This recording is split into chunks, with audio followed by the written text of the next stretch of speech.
Audio udah nyala? Udah. Kamera nyala? Oke, and 3, 2, 1, action. Halo semuanya, balik lagi di program kita di Easy Educate Gen Z. Tempat ngobrolnya anak muda yang bakal ngebahas tentang berita up to date yang bikin para remaja Gen Z nggak bakal kudet. Di sini kita bakal ngebahas tentang topik yang sangat panas yang cocok banget dibuat dibahas. Dah. Lagi. Oke. Kiprol. Oke. And 3, 2, 1, action. Hari ini aku bakal ngebahas tentang topik yang sangat beredar di masyarakat, yakni tentang tambang Raja Ampat yang biasanya dipakai buat menjadi surga dunia bagi masyarakat Indonesia, tapi malah dipakai buat orang-orang tidak bertanggung jawab untuk kepentingannya sendiri. So di sini aku nggak cuman sendiri, aku Bare bakal ditemenin sama narasumber yang kece yang pastinya bikin para pemirsa Gen Z penasaran siapa sih orangnya. So check it out. Dah. Kece banget ya. Dah. Gibran lu lihat sini ya. Oke. Pas perkenalan. Iya, perkenalan. Nah, sebenarnya nih Ini gue perkenalan apa aja? Fakultas juga. Teman, sebelumnya perkenalkan nama gua bla bla bla bla, gua mahasiswa bla bla bla bla gitu. siap. Nah, terus lu Bare lu langsung bridging kayak halo Kak Gibran, apa kabar gitu. Gimana nih gitu. Kayak speak basa-basi dulu. Berarti sekarang gue perkenalan dulu ya, abis itu cut lagi ya? Mau dari awal lagi. Enggak, bener kayak tadi. Bib, menurut tadi udah oke belum? Udah oke. Serius? Ya udah, berarti gue sekarang masuk ke perkenalan lu, Gi. Taruh bentar ya, aku ngapusin. Ini pakai bahasanya nggak formal, berarti nggak apa. Iya, enggak apa, tapi Gua aku kamu loh. iya. Berarti saya dong. Iya. Saya gitu kan. Aku aja nggak apa-apa. Iya. Aku. Jangan aku kali itu lo di Gibran. Lemes banget satu gue juga enggak. Aku masa gitu. Ini lemes banget. Saya Ahmad Gibran. Terus fakultas gua udah habis itu udah kan. Iya. Iya. Yang kesini ya lo perkenalan. Tapi gue pertama kali gue masuknya ke bridging tentang ini sih materinya. Kayak kan gue pengen ngebahas tentang Raja Ampat. Iya, tadi Jadi udah. nanti Iya. bukan Oh, lagi. lagi Berarti ulang nih. Belum masuk ke gua kan? masuk lu. Langsung masuk gua. Kan gue ntar masuk kan kayak sebagai Gen Z kita pasti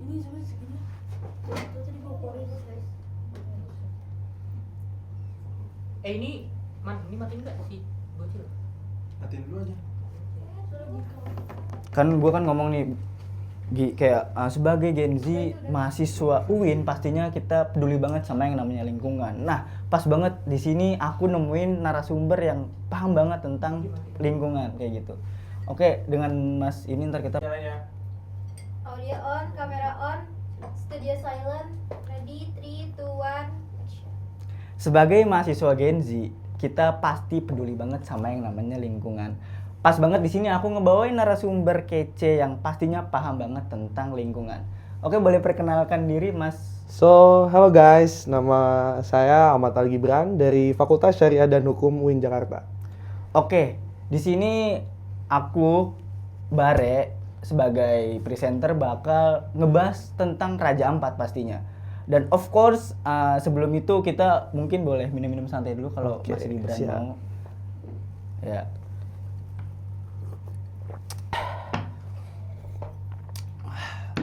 Di sini kita nggak ada endorse ya, Mas ya. Iya. Pure kita emang kopi, kita penyuka kopi ya. Penyuka, suka Kopi banget. nangkau dengan bismillah juga suka ya? Amin. Amin. Ya. Jadi kita di sini bakal ngebahas pertanyaan pertama Oke. tentang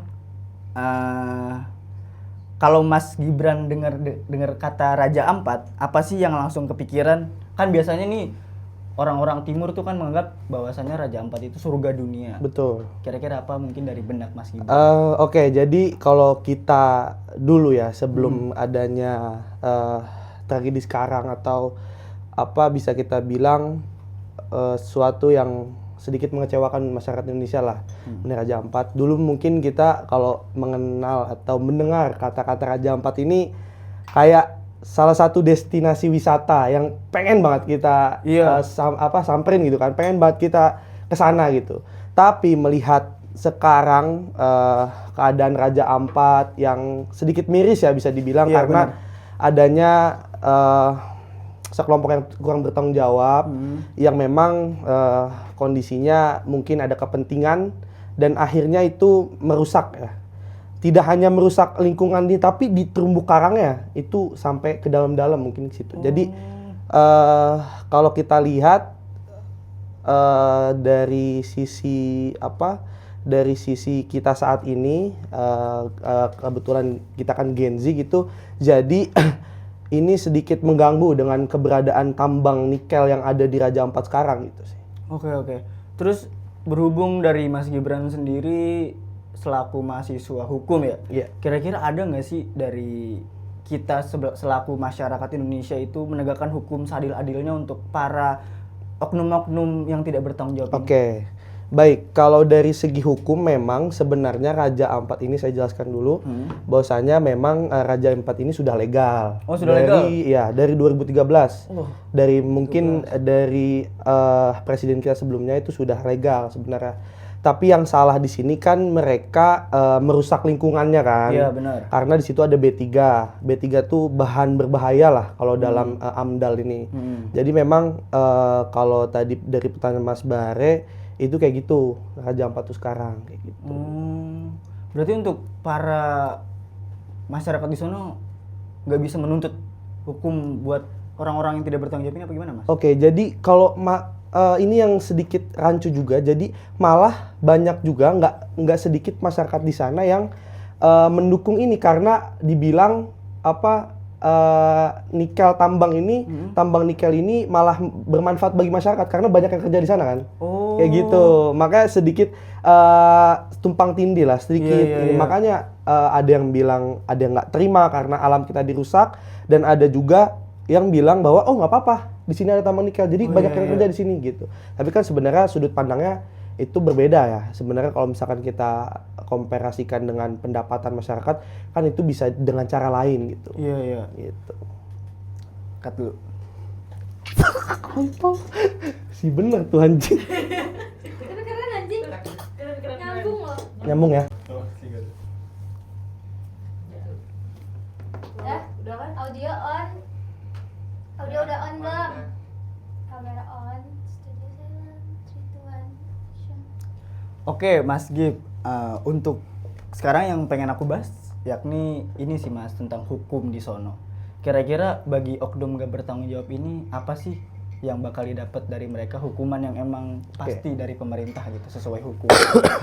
Oke, baik. Untuk hukum karena ini udah pencemaran lingkungan ya. Iya. Karena merugikannya bukan merugikan sedikit kelompok aja, tapi kan ini dalam lingkup yang besar. Iya. Nah, di sini bisa kita lihat di pasal 98 ayat 1 Undang-Undang Nomor 32 tahun 2009 itu ada, bisa dilihat nanti kawan-kawan kalau misalkan berkesempatan untuk melihat pasal tersebut bahwasanya di situ perusak lingkungan atau ketika perbuatan manusia merusak lingkungan itu bisa dipidana selama minimal 3 tahun, paling pidana singkat itu ya. Iya. Pidana singkatnya 3 tahun dan denda minimal 3 miliar sampai 10 miliar rupiah. Oh, cuman segitu aja, Mas? Iya, segitu aja. Ya, inilah Indonesia, makanya ketika kerusakan sebesar apapun tapi pidananya tetap sama dengan kerusakan yang kecil. Oh. Itulah hukum Indonesia. Berarti fungsinya Mas Gib ini untuk kuliah di hukum membenarkan hukum-hukum yang salah, benar ya? Betul. Berarti mungkin dari teman-teman podcast Easy Educate Gen Z bisa mencontoh perilaku dari Mas Gib. Oke, mungkin pertanyaan selanjutnya Mas Gib, kalau ngomongin pemerintah nih Mas Gib, kira-kira peran Pemda dan juga pusat di kasus ini tuh udah maksimal belum sih? Atau malah lempar tanggung jawab gitu kayak kamu aja yang ngurus, kamu aja yang ngurus, Oke. apa gimana? Oke, kita lihat kronologi sekarang di tambang saat ini, tambang nikel di Raja Ampat, bahwasanya memang Pemda itu sangat berperan penting. Iya. Pemda, pemerintah pusat itu berperan penting karena ini kan nikel ini cakupannya luas, apalagi di daerah Raja Ampat ini. Iya, benar. Jadi kita nggak bisa kalau izin hanya kepada warga setempat, itu nggak bisa. Tapi memang ada sangkut pautnya dengan Pemda. Nah, kenapa sih gitu kan? Kenapa sih pemerintah atau pemerintah pusat atau maupun Pemda ini mengizinkan gitu kan? Kenapa sih kita bertanya kok bisa diizinin gitu? Kenapa? Ya itulah karena di balik ini yang kita tahu bahwasannya mungkin ada kepentingan dan nggak macam-macam ini yang di belakang berarti ya? oknum ini nggak macam-macam. Jadi bukan orang sembarangan. Kenapa diberikan izin dan segala macam? Karena mungkin di pemerintah kita sebelumnya itu ada program hilirisasi juga kan. Sama saat ini kayak wakil kita Pak Gibran juga itu kan ada namanya program hilirisasi dan ini kan nikel yang ditambang di Papua ini di Raja Ampat tepatnya itu kan juga salah satu ada hilirisasinya, ada proses hilirisasinya. Makanya mungkin itu di saat zaman Pak Jokowi makanya diizinkan. Oh, berarti dan tanpa ada mengetahui dampaknya seperti apa. Gitu. Oh, padahal mungkin maksud presiden kita sebelumnya itu positif ya, Mas ya? Iya, mungkin positif tapi setelah berlanjut ke tahun-tahun berikutnya kan menjadi sebuah hal negatif karena lingkungan kita rusak gitu kan. Nah, itu yang menjadi masalah. Tapi kira-kira dari Mas Gib sendiri terkait lingkungan ya, apakah reboisasi mampu ditanamkan di Raja Ampat Nah, apa gimana? itulah pertanggungjawaban yang saat ini kita harus tuntut kepada pihak oknum perusahaan ini. Jadi nggak cuma sekedar denda, nggak cuma hanya hukuman pidana, nggak cuma hanya hukuman perdata, tapi juga harus ada yang namanya itu tadi Mas Bare sebutkan bahwasanya ada reboisasi itu bentuk salah pertanggungjawaban satu kan. Nah, betul, itu salah satu bentuk pertanggungjawaban dari perusahaan tersebut gitu kan. Oke. Itu harus ditekankan sih. Benar-benar, saya juga setuju sih terkait reboisasi. Iya. Cut dulu. Udah. Belum mati ini, biarin lanjut gitu. Oke Mas Gibran, di sini aku masih mau bertanya-tanya nih, nggak apa-apa kan ya? Iya. Jadi yang aku bingungin sekarang itu terkait mahasiswa sih Mas Gibran. Kira-kira ada nggak sih dari Mas Gibran sendiri selaku pencinta lingkungan dan juga tingginya kepedulian terhadap lingkungan dari Mas Gibran sendiri buat mahasiswa nih yang kurang peka lah ya kan terkait masalah-masalah yang beredar, ada nggak sih dari Mas Gibran gimana caranya untuk mahasiswa Sigma supaya mereka ini muncul rasa-rasa penasaran dan juga kepekaan terhadap permasalahan tersebut, cara menumbuhkannya gitu. Oke, untuk menumbuhkan kepekaan dan mungkin rasa peduli ya terhadap entah itu mau lingkungan, mungkin di kita case lain, di kasus lain, nggak cuma di Raja Ampat ini aja, mungkin untuk para Gen Z atau yang tadi bisa disebut mahasiswa Sigma. Nah, ini mungkin satu pesan saya mungkin perbanyak literasi ya, literasi yang memang nggak cuma kita dengan tren-tren sekarang yang entah itu joget segala macam kita bisa lihat di TikTok, mungkin banyak literasi dengar berita-berita, baca-baca buku mengenai apa yang bersangkut paut dengan apa yang sedang viral, itu kan lebih baik daripada kita misalkan manfaatkan media sosial dengan yaitu bermain TikTok tapi cuma joget-joget aja. Bener banget. Tapi kan sekarang ada yang namanya berita-berita viral yang bisa kita cek, yang bisa kita ulik, kita pahami beritanya, kita cari penyebabnya dan kita cari solusinya. Kayak Bener gitu. banget sih. Soalnya dari aku sendiri juga kurang suka sih Mas Gibran dari orang-orang terutama mahasiswa ya yang emang cuman liburan doang, yang emang kurang melek dan juga kurang literasi terkait masalah di Indonesia. Ya kan, yang cuman pergi ke Bandung atau mungkin kayak itu gitu-gitu merugikan lah. sih, merugikan, sangat merugikan. Kalau cuma kita hanya liburan kemana-mana, ada waktu kosong cuman jalan-jalan, itu sangat merugikan sih. Lebih baik misalkan kita kayak saat ini mungkin kita bisa lihat Raja Ampat, kan kita bisa lihat misalkan kalau konteksnya kita mau liburan sambil edukasi, kan tadi dengan programnya sama. Mungkin nanti di ketika liburan ada kesempatan untuk Raja Ampat untuk observasi langsung sana bisa. Kita lihat penyebabnya ini, kita tanyakan langsung ke masyarakat sana bisa. Kayak gitu. Dan termasuk kasus-kasus lain itu bisa gitu kan, bisa edukasi sambil liburan kan. Benar. Itu sih paling. Bener sih. Aku di sini juga setuju sama Mas Gibran terkait pentingnya edukasi dari sekarang ya, terutama supaya kita bisa melek lebih jauh terkait masalah di Indonesia ini. Betul. Terus pertanyaan aku yang terakhir nih, least but not less. Ya. The last but not least. Yes, right. Jadi, Kat bisa nggak sih itu? Kat. Itu bisa dikat nggak sih?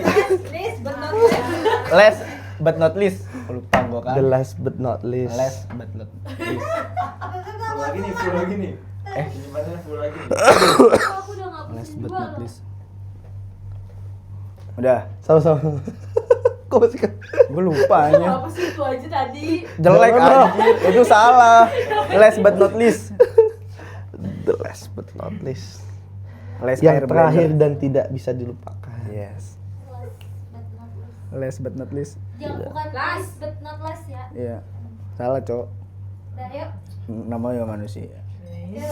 Audio ada on. Ini udah Kipro ya? Kipro. Gila bener aja makanya ke Mr. Boy. Gila salah. Mr. Boy. Siapa Boy anjing? Bang Boy. Ayo. Oke. Studio Silent 3, 2, ini udah Kipro ya. Action. Oke Mas Gip, mungkin aku ada pertanyaan terakhir. Last but not least. Apa? The last but not least. Harus pakai the. Harus the. Nanti nggak jadi satu kalimat. The king of the king. The last of the least. Ayo.